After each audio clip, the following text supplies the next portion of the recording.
qui m'a donné la vie. C'est toi, maman, qui as supporté mes caprices. C'est encore toi qui m'as éduqué.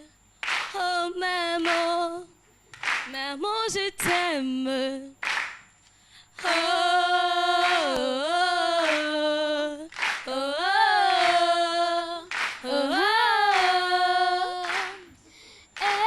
Mais pourquoi tant de problèmes pour certaines mamans? Pour certaines mamans, mais pourquoi tant de paix de vie? Pour certaines mamans qui en donnent la vie. Oh, oh, oh, elles perdent la vie qui en donnent la vie. Oh, oh, oh, oh, elles perdent la vie. Pourtant, aller à l'accouchement devrait être une joie au lieu d'une peur. La peur d'y rester. Oh, non, non, non, nous ne voulons plus cela. Dans notre famille, dans notre pays. Bravo! Bravo!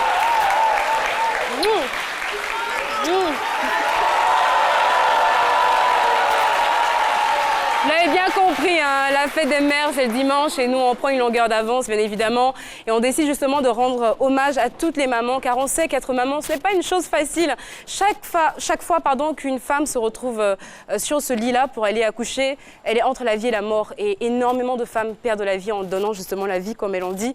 Et aujourd'hui, on a décidé, dans cette émission, C'est Midi, votre émission, de rendre hommage à toutes ces femmes-là en passant justement par une pionnière de l'histoire de la Côte d'Ivoire, en tout cas.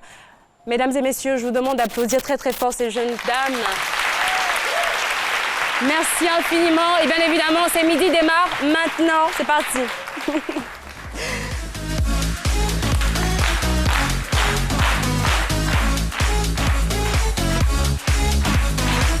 Oh, c'était un peu émouvant.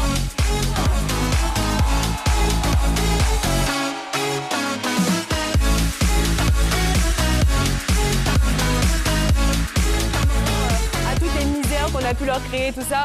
Bonjour les garçons, bienvenue, vous allez bien? Ça va super bien, ça va vraiment bien. Bonjour maman. Mais...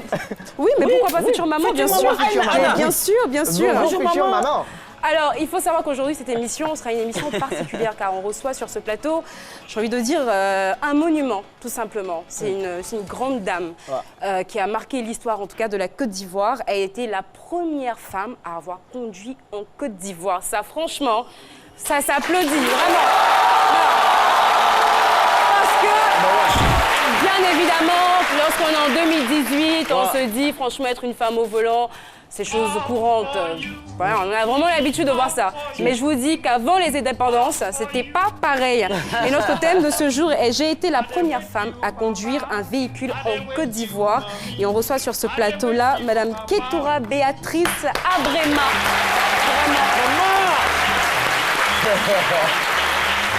Je suis très honorée en tout cas de me retrouver en face de vous. J'espère que vous êtes contente d'être sur ce plateau. C'est ça? D'accord.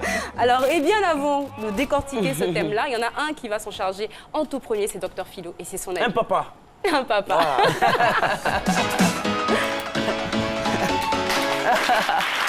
Merci beaucoup, merci. Première femme, merci.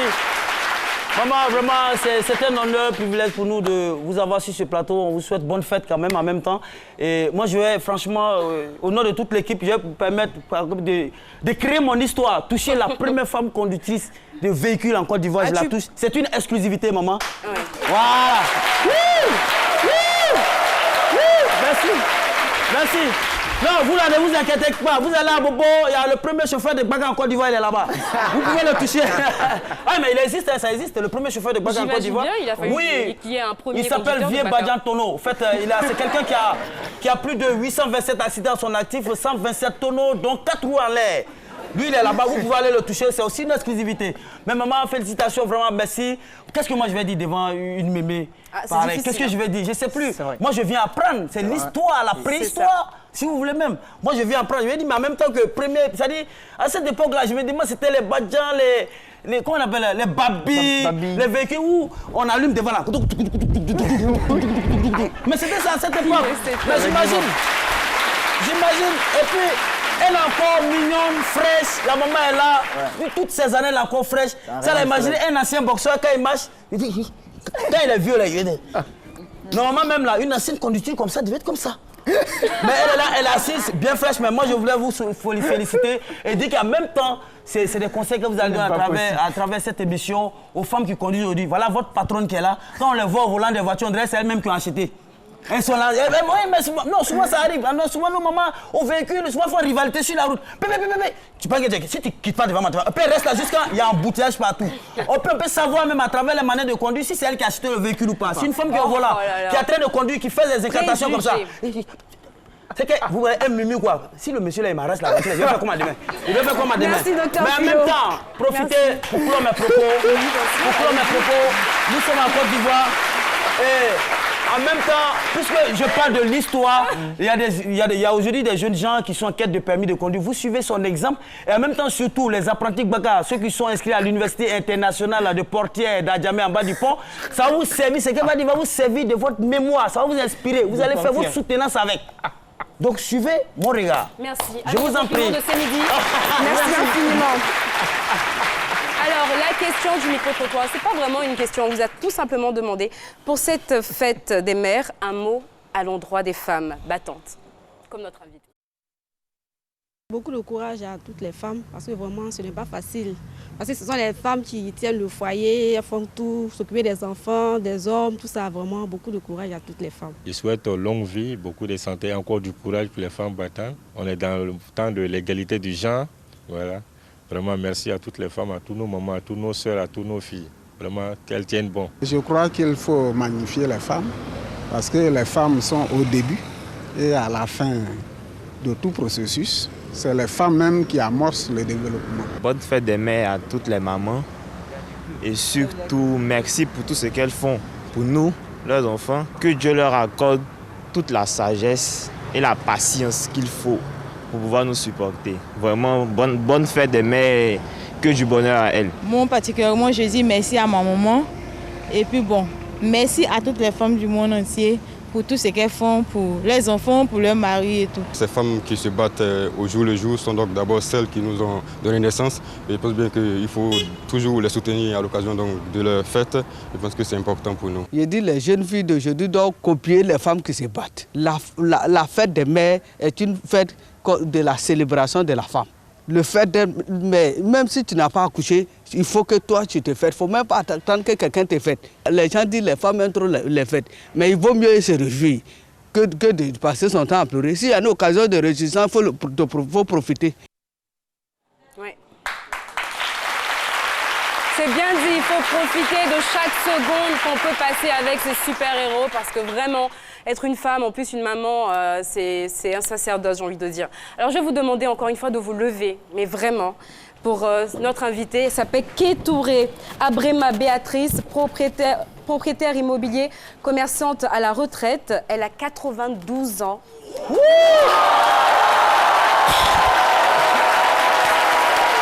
Elle a 10 enfants. Et elle est bien évidemment la première femme à avoir conduit en Côte d'Ivoire. Elle avait à peine 19 ans. Merci infiniment. Vous pouvez vous asseoir. Alors moi, je n'ai pas le droit de vous appeler maman. Moi, je dois vous appeler mamie. Donc, voilà. Bonjour mamie. Voilà. Bienvenue. Merci. Tu vas bien? Ça va. D'accord. Alors, quand on se retrouve en face de quelqu'un comme vous, c'est difficile de trouver ces mots, mais je vais quand même essayer. Donc, vous avez 92 ans et à 19 ans, vous avez été la première femme à conduire une voiture en Côte d'Ivoire. Donc, je vais essayer de replacer un tout petit peu le contexte. On est en plein, on va dire, on n'est pas du tout indépendant du tout. La Côte d'Ivoire n'a pas encore son indépendance, fin année 1940, je pense. Et à ce moment-là, les voitures, c'est véritablement une affaire d'hommes. Hein? Et quand même encore en 2018, on a encore des préjugés, les femmes ne savent pas conduire, une femme au volant, c'est plein d'accidents. Et vous, à cette époque-là, et déjà, j'imagine même, avoir une voiture, c'était aussi un luxe. Et vous, vous avez eu cette possibilité, cette chance de conduire. Mais bien avant ça, moi, je veux savoir, dans quel type de famille vous avez grandi? Dans quelle famille? Pardon? Vous avez grandi dans quelle famille? J'ai grandi avec une femme, ma grand-mère, qui est une femme élégante, une femme civilisée. D'accord. Voilà. Voilà. Et cette femme, elle était seule, elle était mariée? Oui, elle était mariée. D'accord. Ezwa s'appelle Ezwa. Oui, oui. Son mari s'appelle Ezwa. Ezwa, d'accord. Oui. Et dans cette famille-là, vous aviez des privilèges. C'était quand même une famille qui avait des moyens, plutôt. Oui. Voilà. Donc, vous m'avez dit, vous vivez dans une grande maison. Grande maison. Un beau jardin. Beaucoup de fleurs. Oui. Ouais. D'accord. Et dans cette famille-là, comme vous avez dit, c'était une famille civilisée, vraiment, entre guillemets. Il n'y avait pas vraiment de restrictions. Vous étiez libre de faire un peu ce que vous vouliez. Donc, vous étiez une fille, une jeune femme accomplie. J'ai envie de dire indépendante. Vous n'aviez pas de restrictions. Il n'y avait pas on fait ci, on fait pas ça, on fait pas comme ça. Les femmes doivent faire ça, les hommes doivent faire ça. C'était ça? C'est l'éducation qu'on donne avant. On donne l'éducation. Ça, c'est très important. Alors, on a reçu l'éducation. On n'a pas fait d'études, mais on a reçu l'éducation. Ouais. Parce que je tiens à préciser qu'à cette époque-là, vous ne saviez ni lire, ni écrire. C'est bien ça? C'est ça. D'accord. Et dans cette maison, vous aviez des frères et sœurs. Il y avait d'autres enfants en dehors de vous? J'avais un frère. Mais les autres, ce sont des enfants qu'on donne au nom de la grand-mère. Que la grand-mère élève les enfants. Alors on était 9 filles à élever. Elle nous a élevés comme ça. Mais comment ça se passait dans la maison? 9 filles quand même dans une maison, ça doit pas être facile. On va trois. Comme on n'allait pas à l'école, oui, nous sommes obligés de faire des ménages, laver, repasser. S'occuper de la maison et tout. Et tout ça. Oui, préparer. Oui. Comme des filles normales, finalement. Voilà. Et en allant justement 3-3, comme vous dites, aller faire toutes ces tâches-là, vous allez faire une rencontre. Quand on nous envoie, des fois on va à 3. D'accord. Mais avant de partir, il faut te mettre bien. Il faut se mettre bien.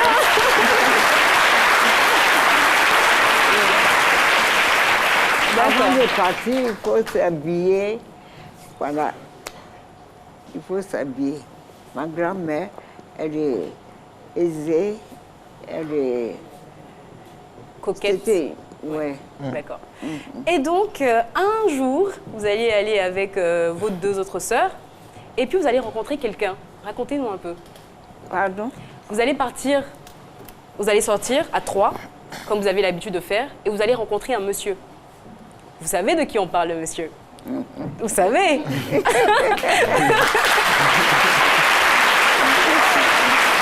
Alors, racontez-nous comment vous avez rencontré ce monsieur.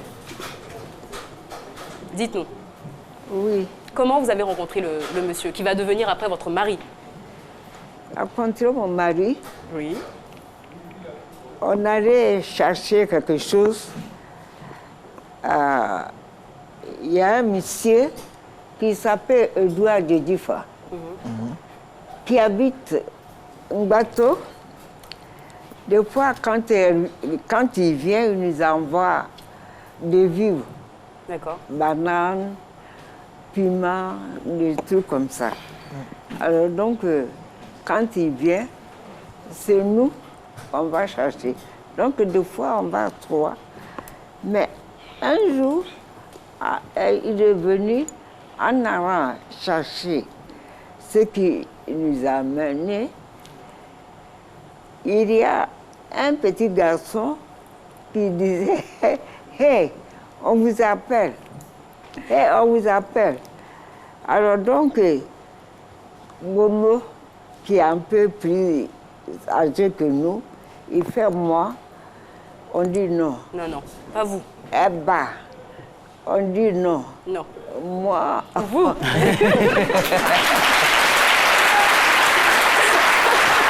Il savait ce qu'il voulait en fait. Donc, le monsieur, c'est vous qui voulez. Voilà, alors, c'est qu'est-ce qui moi va se passer après? Alors donc, quand j'ai dit moi, on s'est sauvés. On s'est sauvés. Pourquoi on nous a peur? Pourquoi on nous a peur? Pourquoi je vais aller? Ah oui, voir quelqu'un que vous ne connaissez pas. Non. D'accord. Alors, même en revenant, quand on est allé chercher, en revenant, on n'a pas passé. On Ah, vous avez peur? Vous avez fait le grand tour. De l'autre côté, pour rentrer à la maison. Alors, je ne sais pas comment, un jour, ils sont venus à 4 avec M. Edouard Djedjifa. Parce que quelqu'un lui a dit, si il passe par Djedjifa, on peut me trouver. On peut trouver la jeune fille qui a fui. Alors, c'est ce qu'il a fait pour me trouver. Voilà. Et la première fois que vous l'avez vu, parce que vous m'avez dit, la première fois que je l'ai vu, je lui ai versé du sable. Oui. Mais comme pourquoi? ça, parce que j'étais énervée. D'accord, ok. Donc, vous lui avez versé du sable. C'est un garçon, un grand garçon, comme ça, qui vient et me dit, regardez, ça ne m'a pas pris. Oui. Lui aussi, il n'a pas honte, hein? Franchement. Il est grand comme ça, il dit... Le monsieur, il ne va pas s'arrêter là. Il ne va pas s'arrêter à ce sable que vous avez versé sur lui. Il va aller voir vos parents. Il va aller voir mes parents. Vous savez, avant, quand les parents disent, c'est ça.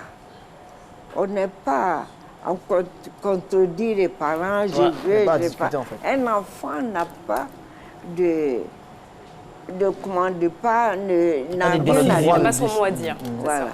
Ce que les parents disent, c'est ça.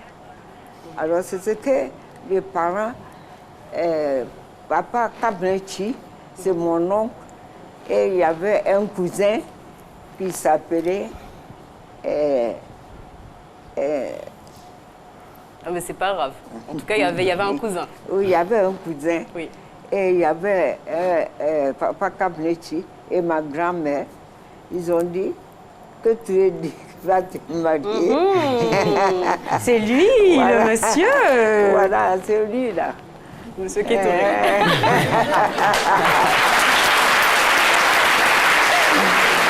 Alors, il va finalement avoir gain de cause, Voilà. parce que vous allez vous marier. Je suis obligée de marcher.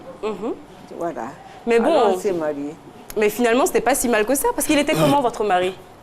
C'était un ingénieur. Oui. Il était... Voilà. Il était comment?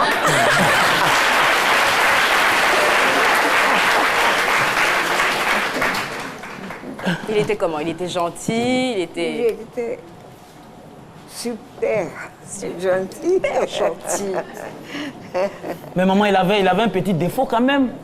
Il avait Il avait un petit défaut quand même s'il est gentil. Comment? Moi, vraiment. Parfait.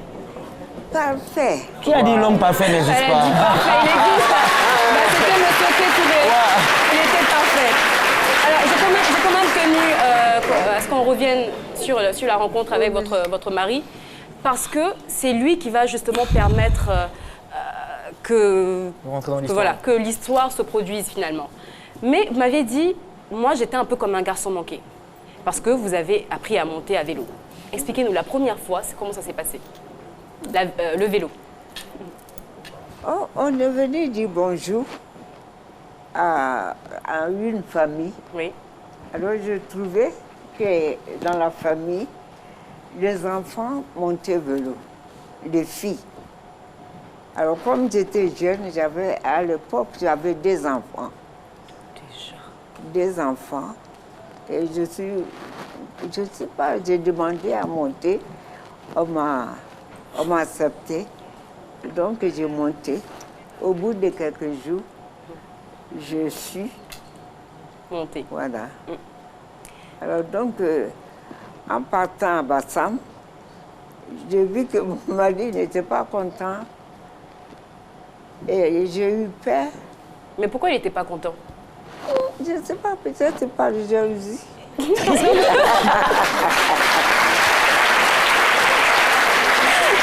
D'accord, Mamie, on revient. Alors, Monsieur Kétouré n'était pas content parce que justement, en apprenant à monter à bicyclette, elle s'est fait mal. Oui, c'est un garçon qui m'a appris. Ah, oui. Il était jaloux, il n'était pas content. Mais du coup, qu'est-ce qu'il a fait juste après ça? On saura la suite de l'histoire après la pub. Information, culture, surprise, avec des témoignages à la fois édifiants et renversants, le tout dans un cocktail de bonne humeur. Allez, retrouvez-nous du lundi au vendredi à partir de 12h. Car à 12h GMT, on est tous... C'est fini.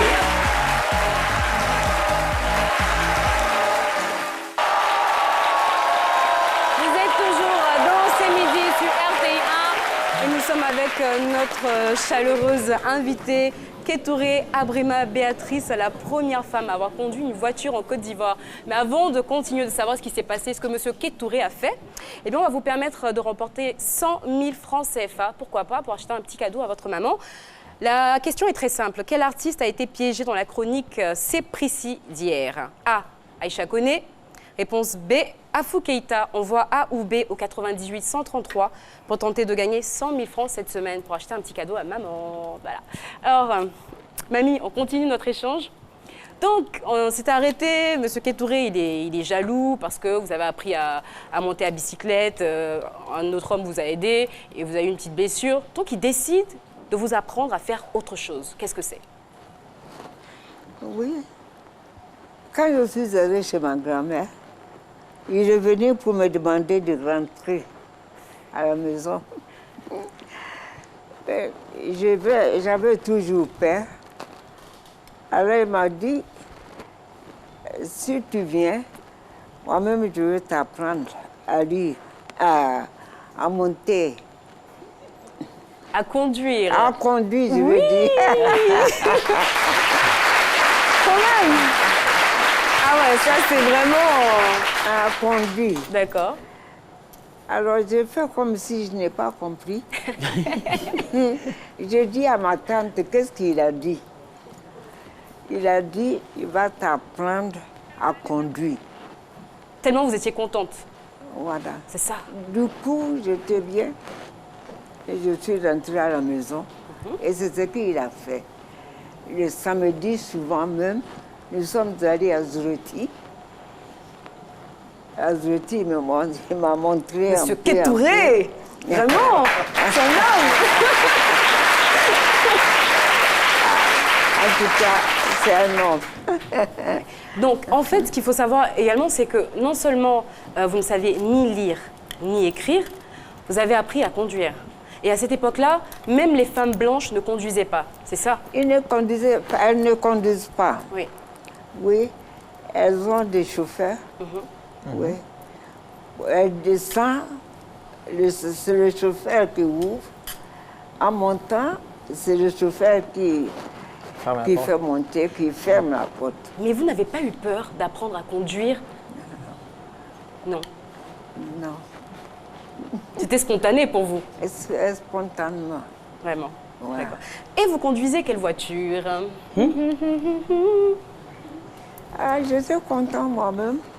C'était quel modèle de voiture? C'était quelle voiture? La voiture? Une traction. Une traction? Quoi? Une traction, s'il vous plaît. Cette voiture-là? Celle-là? Quand même. C'est ça les tractions. Ah non, mais attendez, vous êtes une femme noire, dans une telle voiture, dans les années 40, 45, vous deviez être une star. Ah oui, quand même. Comment ça se passait quand vous étiez au volant de votre voiture? Comment est-ce que les gens réagissaient? Oh, quand je gare pour partir, c'est ça. Parce que les gens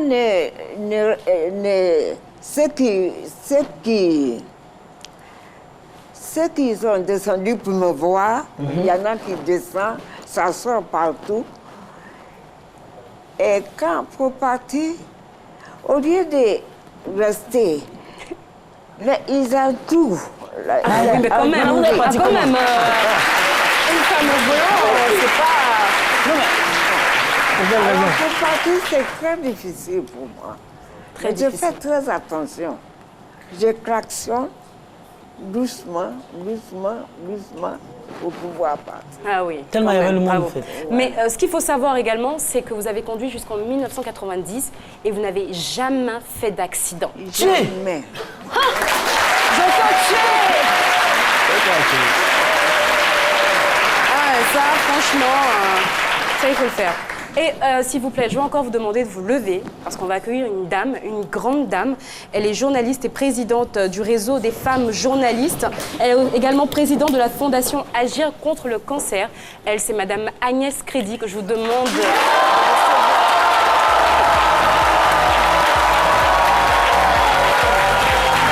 Bonjour. Attention. Ah oui, non, du tout, du tout, du tout.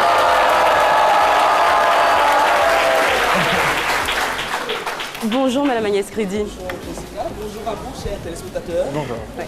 Bonjour maman.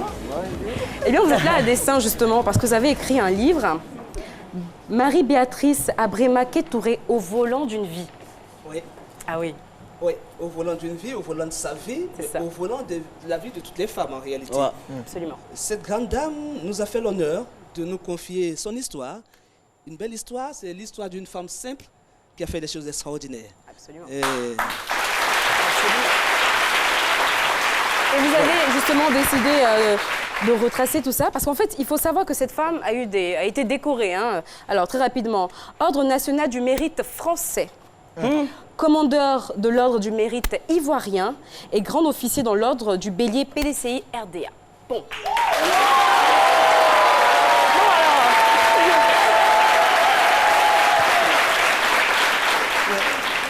La reconnaissance de son parti, la reconnaissance de son pays, et puis la reconnaissance d'un pays d'amour et de passion qui est la France, qui est le sien aussi, parce qu'elle a vécu en France au moment où la Deuxième Guerre mondiale finissait, donc dans les années 40, 50, vivre en France quand on ne sait pas lire et écrire, et élever 5 enfants toute seule, il fallait le faire. Et avoir du personnel français, bien évidemment. Forcément, forcément. Et là, donc quelques-uns de ces enfants qui sont dans ce studio, d'ailleurs, qui étaient avec elle en France quand elle était petite. Alors, et voilà.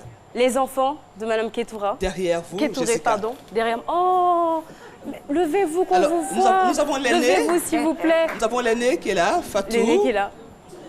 L'aîné. On applaudit Fatou. Madame Kétouré. Nous avons la dernière. Donc vous voyez qu'on a toutes les générations. Et nous avons l'entre-deux, Massalé qui est là. Donc 3 filles. Et avec un de ses petits-enfants qui est aussi là, Karim est passé où? Ah, il s'est caché. Karim s'est caché, comme toujours. Il s'est caché. Mais, non, mais c'est vrai qu'en même temps, je crois qu'elle a transmis cette force de caractère aussi à ses filles, parce qu'il y a une de ses filles qui a été la première femme architecte de Côte d'Ivoire. Paix à son âme, Ami Kétouré, qui n'est plus de ce monde, qui a été la première femme architecte de notre pays, comme sa mère est la première femme au volant d'une voiture dans notre pays. Absolument. Ouais, une famille de pionnières, parce qu'une famille de femmes engagées. Une femme qui, il faut le rappeler, se retrouve donc très jeune, sans son mari, qui élève donc 9 enfants. C'est ça la vraie mère, toute seule. Merci. Au-delà de tous ces prix, toutes ces décorations qu'elle a eues, elle mérite aujourd'hui un volant d'or. Tout à fait. Ah oui, absolument. Il fallait y penser, effectivement. C'est vrai. Oui, je pense même un volant de diamant. Le diamant est éternel. Comme elle est éternelle. Oh, c'est beau. Merci infiniment. Merci infiniment. Alors, le livre, pour l'instant, il est sorti, pas encore sorti? Le livre, il est sorti, mais il sera diffusé officiellement dans quelques jours parce que monsieur le vice-président a accepté de porter la cérémonie de dédicace en thème de haut patron. Et donc, quand son agenda nous le permettra, on fixera la date officielle de la dédicace. Mais le livre est disponible et pour l'heure, il est réservé dans le secret des mamans qui méritent d'être honorées comme Maman Kétouré. Ah acheter le livre quand il sortira. Je vais en lire un petit bout, mais tout à l'heure. Merci infiniment, Madame Agnès Prévy. Merci d'être passée. C'est que j'ai coécrit ce livre avec un confrère de Fraternité Matin qui s'appelle Alex Kipré et qui a été rendu possible grâce au soutien de tous les enfants. Wow. Ce sont des livres, c'est un livre de témoignages. On l'a voulu pas en forme de biographie classique, mais c'est une espèce d'histoire racontée à la manière hollywoodienne. Parce que sa vie est une vie de star. Wow. Ah, quand même. Quand même. Merci beaucoup. Donc, beaucoup de photos. Beaucoup de photos. Et rappelons que c'est quelqu'un qui ne sait ni lire ni écrire à la base, qui décide que son histoire soit contée, parce qu'elle a conscience de l'importance de l'écrit et de l'importance de l'histoire. Laisser la trace de nos vies dans les mémoires des générations futures pour que sa vie soit un témoignage. Je crois que c'est cela qu'il faut peut-être retenir et c'est ce qui est essentiel. Merci infiniment. Merci. Merci beaucoup. Et tout de suite, nous allons retrouver le sage qui a également son mot à dire sur ce sujet.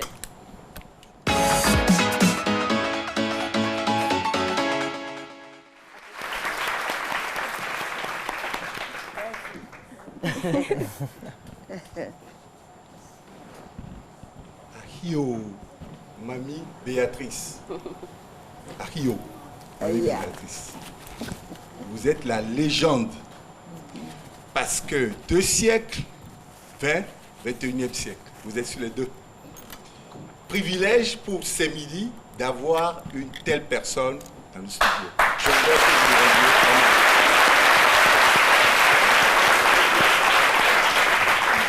Légende pour avoir été la première femme à conduire une voiture en Côte d'Ivoire ici et peut-être même en Afrique noire. Légende encore parce que sans savoir nier l'écrire, vous êtes une femme complètement décomplexée. C'est ça. Légende toujours parce qu'elle nous fait entrer dans l'histoire à travers l'histoire de sa vie qui est le livre, c'est-à-dire au volant d'une vie. Légende toujours parce que c'est une femme ordinaire qui a une vie extraordinaire, une vie de star, comme on l'a dit. Légende enfin parce qu'elle est une des rares personnalités de ce pays à faire écrire son histoire. Parce qu'il faudrait que les gens écrivent les histoires pour que ça devienne la grande histoire de la Côte d'Ivoire. Et nous prions ceux qui sachent, les sachants, de donner aux enfants pour que les enfants sachent ce que vous avez été. Et je continue.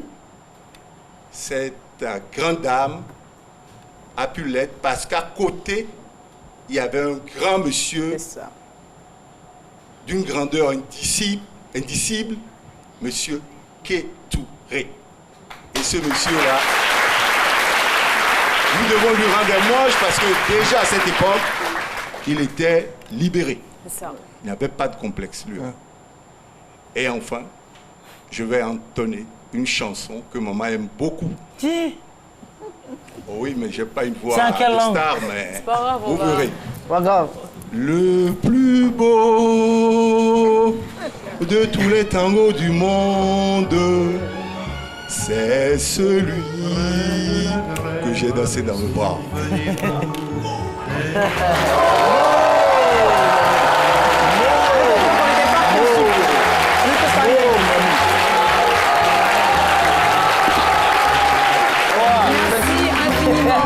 A été. Monsieur José. Non, mais je suis très contente que vous soyez revenu sur cette histoire d'amour parce qu'elle a appris à lire et à écrire bien longtemps après et elle écrit une lettre à son mari que j'aimerais lire très rapidement. Alors, elle dit « Mon grand chéri, à l'instant, je reçois ton joli cadeau de Pâques et je m'empresse de venir te remercier de ta gentillesse. Ce porte-photo me plaît beaucoup. Il est arrivé intact. Si cela ne te dérange pas trop, j'aimerais recevoir des fruits de notre pays.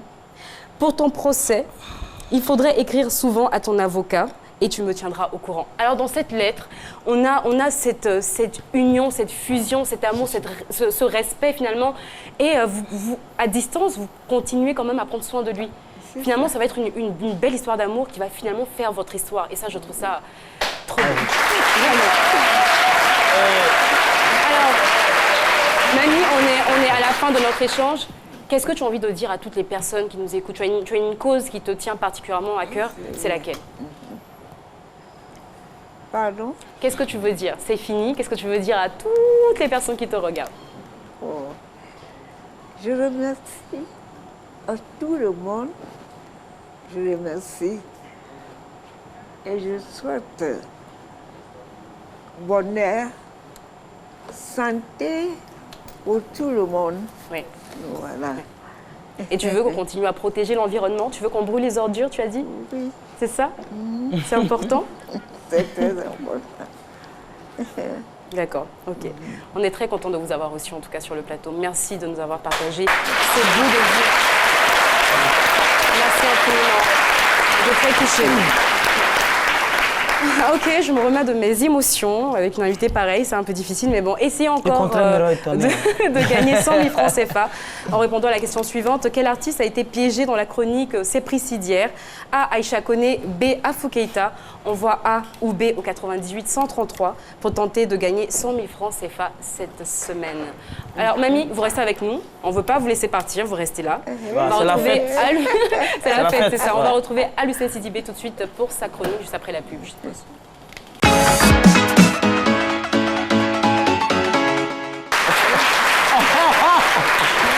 Après le jingle, surtout. Ça aussi, c'est midi.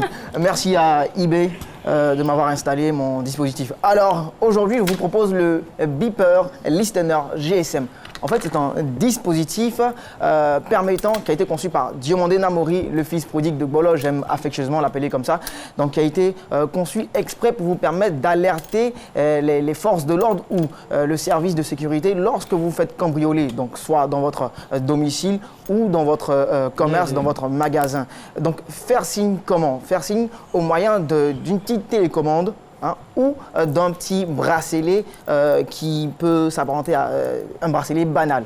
En fait, lorsque vous faites cambrioler grâce à cet appareil, vous faites juste en appuyant ce petit bouton que vous voyez sur cette commande-là, juste un petit geste discret et l'appareil possède une puce qui va relayer l'appel directement au service de sécurité. Ah bon? Et oui, effectivement. Et donc, ici, il y a une sorte de micro, le micro qui va transmettre tous les sons qui sont dans la pièce et donc permettre au service de sécurité de savoir ce qui se passe dans la pièce et donc de venir vous secourir avec plus d'efficacité. C'est un Ivoirien qui l'a fait, c'est Diomandé Namori, le produit...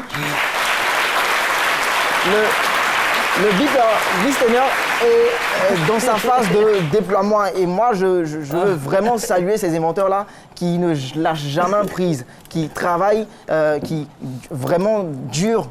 Même si, en fait, les conditions... Excuse-moi, mais justement, je suis en train de rire. J'ai dit, ben, l'appareil, on l'installe où? Dans la maison, hein? Oui, dans un... Et dès qu'il y a un cambriolage, vous appuyez sur le truc. Oui, effectivement. Ben, je me dis, mais il faut bien le cacher parce que si, non, c'est caché, si les braqueurs viennent prendre l'appareil, vous... Non,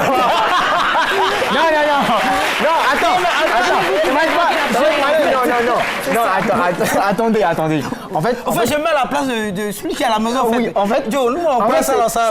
C'est un appareil pour vous protéger, pour protéger la maison. Vous n'allez pas quand même l'installer au milieu du salon. Non, mais quand même, voilà. Il est caché dans une petite pièce de la maison. Ou dans un canari.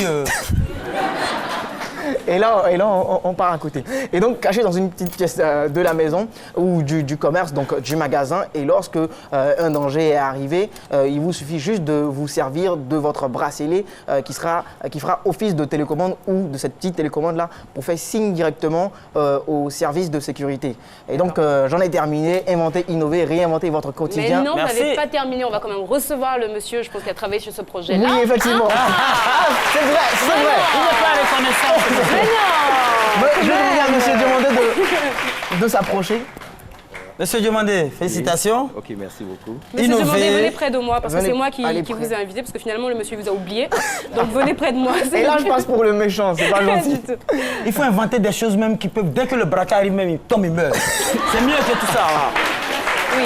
Mais on est alors, j'ai eu l'idée de confectionner ce tabac. Le micro? Le micro? Oui. Parce qu'aujourd'hui, l'insécurité, le micro. sévit.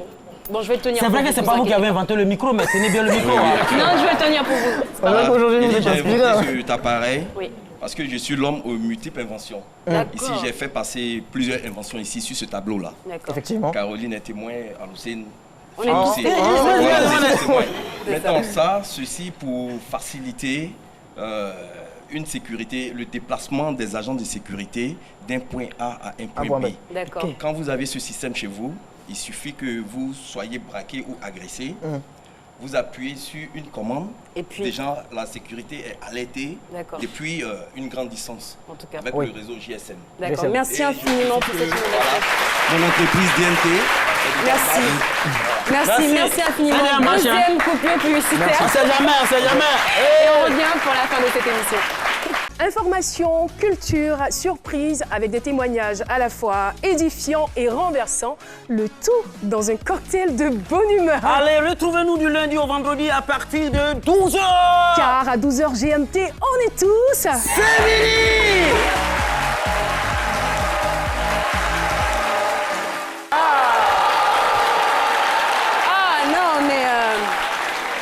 Bon, c'est midi, c'est déjà fini, hein, mais on va pas partir sans remercier tout ce public-là. Et j'ai des gens qui nous viennent de très très loin. Vous venez de Korogo. De quelle école? C'est loin. Collège catholique Don Bosco de Korogo. Mais faites du bruit pour vous.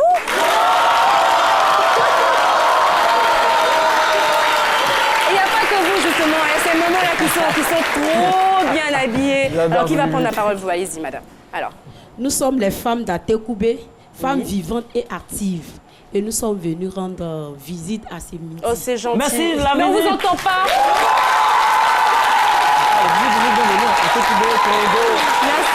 Merci à toutes ces femmes qui ont effectué le déplacement. Oui, merci infiniment. Association des femmes dynamiques de Côte d'Ivoire, avec la présidente Madame Kouassi Mariko.